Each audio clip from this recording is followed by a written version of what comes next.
This is the Gold Newsletter Podcast, your home for investment, economics, and geopolitics. For our publications and archives, go to goldnewsletter.com. Welcome to the Gold Newsletter Podcast. Thanks so much for being with us this week. Fergus Hodgson, your host here. I have a dear friend joining us, José Alberto Niño. He is born in Venezuela to Colombian parents and now makes a home in Colorado. He grew up mostly in Texas, though, so he's a very international man, and he even completed his master's degree in Chile. So he is the expert I've brought on to speak about Venezuela, whose crisis seems to get worse by the day. I'm struggling to keep track of it. And he's a grassroots activist and a contributor or blogger with the Mises Institute. So he has written a series of articles on Venezuela. Jose, mate, it's been too long. Thanks for coming on the show. Thank you so much for having me on, Fergus. I fear the deeper significance or meaning of what's going on in Venezuela is lost amid all the noise of the different events.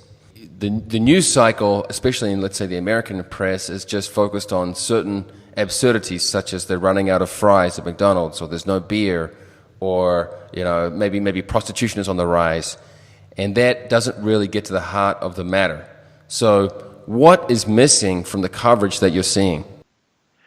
Well, you raise a good point about how the media is just fixated on certain results of disastrous policies, and the elephant in the living room in this entire discussion is the socialism that's been present in Venezuela in one degree or the other in the past 50 or so years, but in the last 20 years, obviously on steroids. But I think that there's a lack of overarching analysis of destructive policies in Venezuela, and they just blame like strongman or mismanagement. There's truth to the fact that the strongmen like Hugo Chavez and Nicolas Maduro are absolutely responsible for this mess. But I think that what's missing in this discussion is the system that they're using to implement these type of disastrous policies, which is socialism. We don't often hear about the policies. I mean, I don't know if I've ever heard about it aside from, let's say, more aggressive articles or like yours and Mises Institute or Foundation for Economic Education. We just hear about, yes, some brutality, which is the case. There are authoritarian rulers there. But let's just take the exchange rate, for example. Last night I tweeted that the bolivar, the domestic currency, you need 8,000 of them, I think 8,400 to buy $1. And this is actually the bolivar fuerte. People should remember that about a decade ago, or even less, the Chavista regime cut off 2 zeros, or maybe even 3 zeros, I can't remember, from the currency. So we're actually at what it would be 8 million, not 8,000. But meanwhile, the black market rate is 8,000. The official rate for most items that are preferential, like food and necessary supplies, is actually 10. It's still at 10. And the official rate for broader things is around 2,000, so 1/4 the main rate. Why don't we hear any more about this insane currency policy, for example? If you see all these like analysis and whatnot, it almost seems like they think that like inflation just happens out of nowhere, that like currencies just like fail for like out of coincidence or for no reason. Well, there's actually like monetary theory and basic economics that will dictate that if you put crazy amounts of exchange controls and continue to print money out the wazoo, you're going to get really heavy inflation. This is a historical case that's happened with Diocletian in Rome, to Weimar Republic Germany, to communist China, to even like countries like Bolivia, and now in Venezuela. And again, it's like a lack of understanding of certain policies that actually create these events. Things in politics don't happen out of coincidence. They happen due to mismanagement, corruption, and sometimes out of pure like conspiracies between elites. And your story is particularly interesting because, as many people will know, Venezuela attracted immigrants for many decades, particularly during the middle of the 20th century. And you were derived from immigrants from Colombia. And right now it's flipped. People are escaping out to Colombia. One of our mutual friends has escaped to Colombia. What's interesting about your story is that your family actually left right before the Chavista regime came into power. Do you want to clarify that? Yes. My family came to Venezuela in the 60s, and around that time, you had a lot of immigration from Italy, Portugal, Spain, heck, even Germany, and also Colombia and other Latin American countries. Yes, we left right before Chavez came into power in the mid 90s.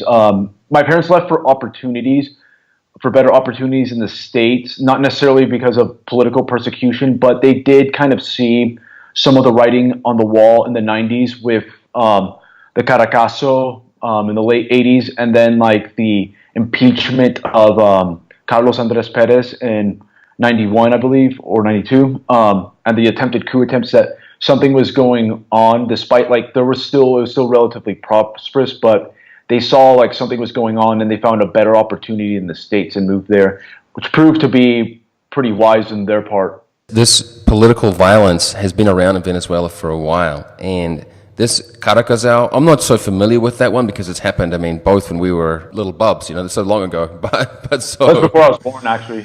Yeah, so what was the deal there? There was this was the previous, or not, I think back in 1992 or something like that. This was there were protesters killed. This was a crackdown by the Venezuelan government before Chavez came into power. Correct. Yes, this is in 1989. Carlos Andres Perez assumes the presidency under the party of Acción Democrática, which is a socialist-light, social democratic party. He campaigned on a platform that would just continue the whole bonanza, spending bonanza of his 1970s presidential term. Because you have to remember, Venezuelan presidents back then could not run for consecutive terms. But once he assumes power, they realized that Venezuela was completely bankrupt at that point. They spent a ton in the 70s. They had the first mega devaluation in 1983. And so Pettis actually kind of reverses course and starts trying to implement some market measures that face tremendous backlash, not only from also from within his party. And it eventually manifested itself into like certain riots and other disturbances in 1989 that forced the government to implement like a crackdown of sorts. But there's actually a lot of information that has come out lately that there was a lot of Castro involvement, stirring up conflict or stirring up disturbances. Yep. To take advantage of that situation. And after that, Pettis followed with some of the IMF plans. Some of the plans were reasonable. Some of them were half measures. Some of them really didn't address like critical problems with the Venezuelan political economy. And eventually he got torched in 92 whenever he got impeached for like embezzlement charges, which was actually conducted by their own party, not so much as the opposition. And then things went crazy afterwards. The entire bipartisan system, the Punto Fijo Pact in Venezuela, fell apart a few years later. That you had the coup in 92 as well with Chavez, and then Chavez's pardoning in 96, and then his eventual election in 98, and that's all she wrote. One part of the story which I do not understand is how Hugo Chavez led a coup which I think around 170 people died. Many people died in this coup attempt. He was pardoned for this. How does someone who leads a deathly coup get pardoned? There's a lot of speculation of and theories that Chavez was actually promised a type of political role if this coup was successful, because Carlos Andres Perez's government was just so unpopular at the time that a lot of the political establishment actually like willingly knew that Chavez was ready to like do this, and they let it go on. And the system was the political system at that time was in such shambles, and there was such distrust that Chavez actually kind of like looked like a hero compared to the corrupt politicians of then. But most people didn't realize that he not only engaged in a very illicit activity and anti-democratic activity by launching a coup, but he also was about to double down on the really bad policies that were implemented back then, and just take it to another level. It really depends which media outlets you take in, because if you read, for example, Mary O'Grady of the Wall Street Journal, she will sometimes refer to the Cuban presence in Venezuela, and other more, I don't know, conservative or anti-Cuban outlets will mention this, but you note, well, I mean, many people don't realize that the Cubans have been putting themselves all throughout Latin America and even beyond for a long time. What have they been up to in Venezuela?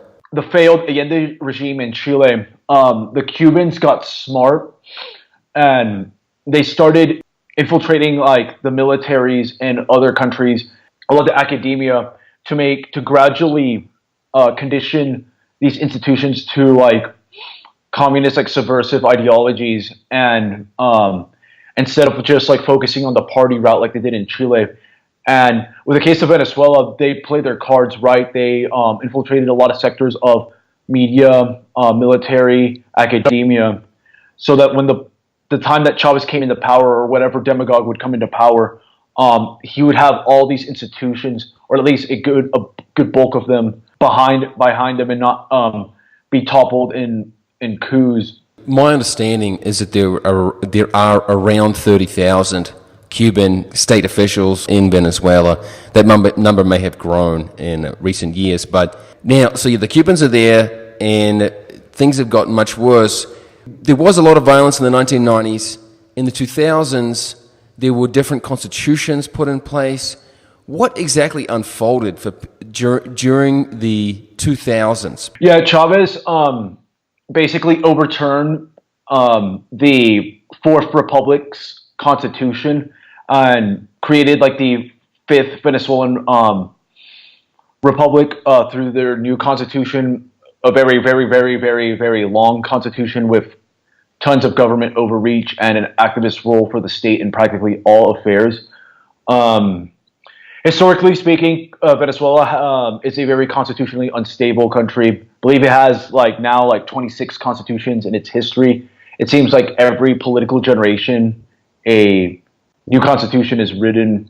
Hence why the country has had historically lots of political turmoil and economic turmoil. In defense of the Fourth Republic, it was the most stable constitutional order in Venezuelan history, but it lasted barely 40 years. So just to give you an idea of the constitutional instability of that country. That was from 1958 through to the Chavez term? Yes, technically I believe it was ratified in 61, but for all intents and purposes, almost 40 years. Do you want to explain to people too what you mean by the Fourth and Fifth Republic of Venezuela?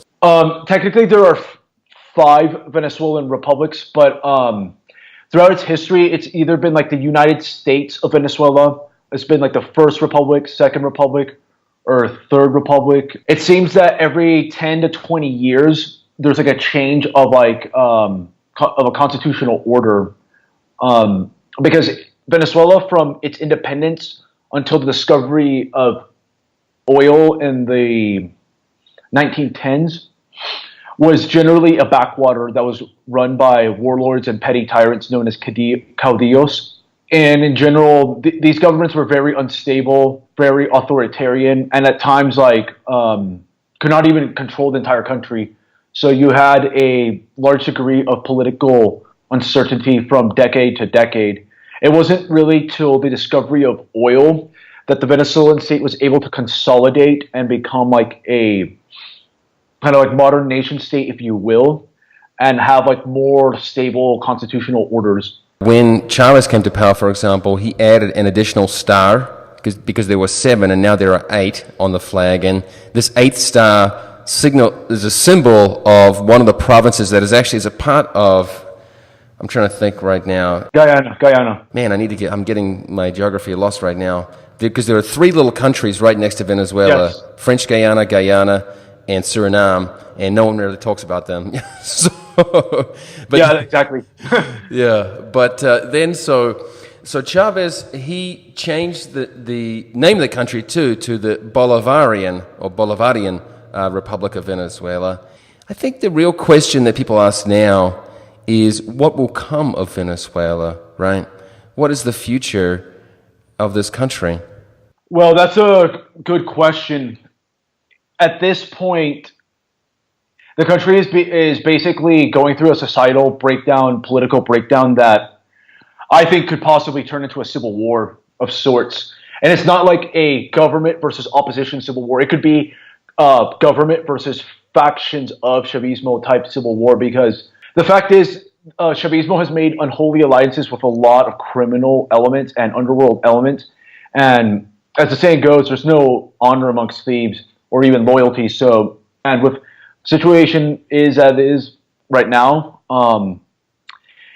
it's going to get pretty explosive, and it could get semi-anarchic pretty quickly. This episode is sponsored by the New Orleans Investment Conference and Gold Newsletter. For over 40 years, investors have relied on both of these institutions to get timely intelligence from the world's top experts and to discover tomorrow's biggest winners in metals and mining. Visit NewOrleansConference.com and GoldNewsletter.com to learn more. The opposition, I hate to say this, but they're not exactly organized into military factions, right? They're not well armed. Yeah. And they're not really equipped to fight.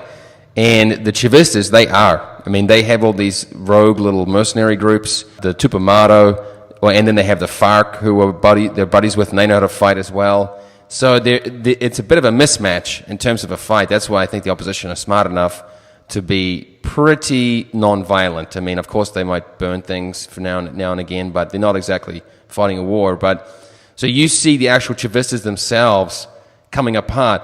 What about this rumor that Nicolas Maduro, this criminal dictator, whatever you want to call him, might seek exile in Cuba, might just hit the road? What would happen then? Yes, the rumors may actually be true. It's no secret that the military wing of Chavismo in Venezuela has never been very keen on Maduro, because he represents more of the civic wing of Chavismo. And they will probably look at this opportunity to try to maybe force a resignation, an exile, or ultimately like an internal coup of his regime, especially with all that's going on now. Chavismo in general has been built on an alliance between a civic and military wing, but now that alliance is kind of coming undone. And then you've got the paramilitary elements and criminal elements of it as well that are not as, I would say, as loyal to Maduro as, say, Chavez before. So you have a situation that could really turn into a multi-faction type of conflict. It seems like the Cubans are the puppet masters to some degree right now. I wonder which faction they would go with. They're probably with the military wing, but yeah, that's another faction too. What are the opposition doing to counter this? I mean, I don't quite understand. They'll just be out marching in the streets for weeks on end with seemingly no consequence. I mean, they've been doing this for years now.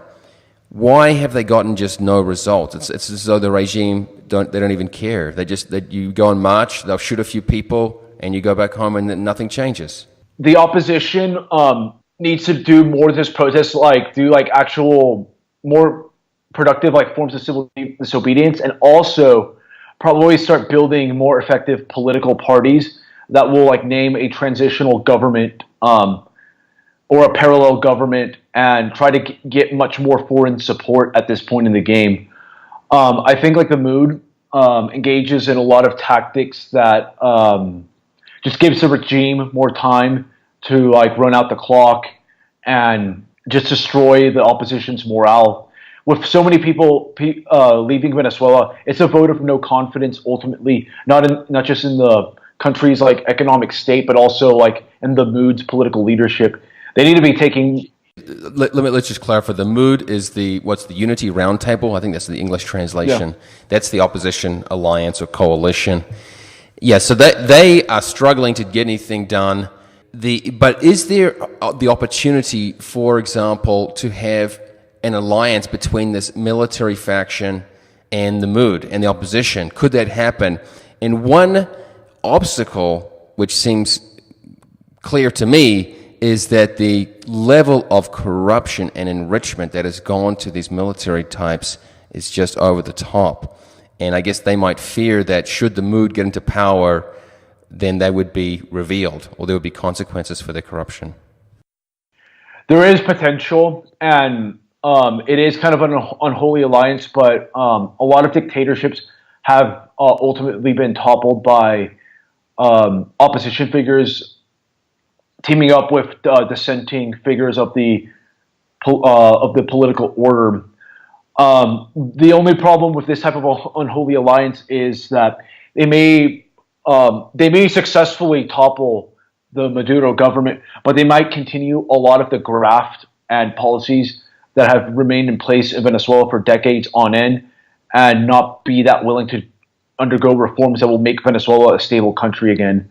And that's the only fear. But at this point in the game, it is an option that might have to be considered by the opposition, and it's very likely it may happen because there are a lot of disgruntled elements of Chavismo. The most visible outcome for people abroad is they see all these Venezuelans arriving, right? I'm in Guatemala, and there are tons of Venezuelans here.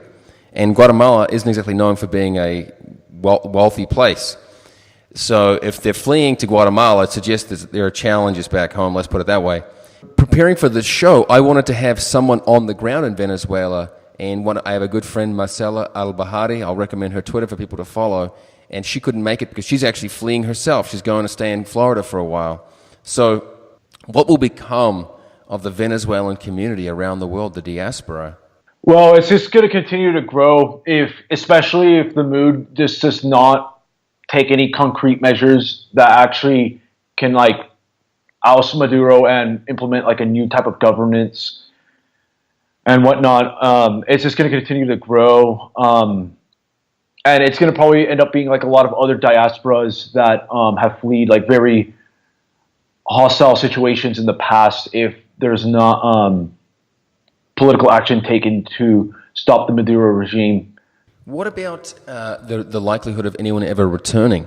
Because one thing you might want to comment on is the cultural difference that I know many Venezuelans, they really miss home.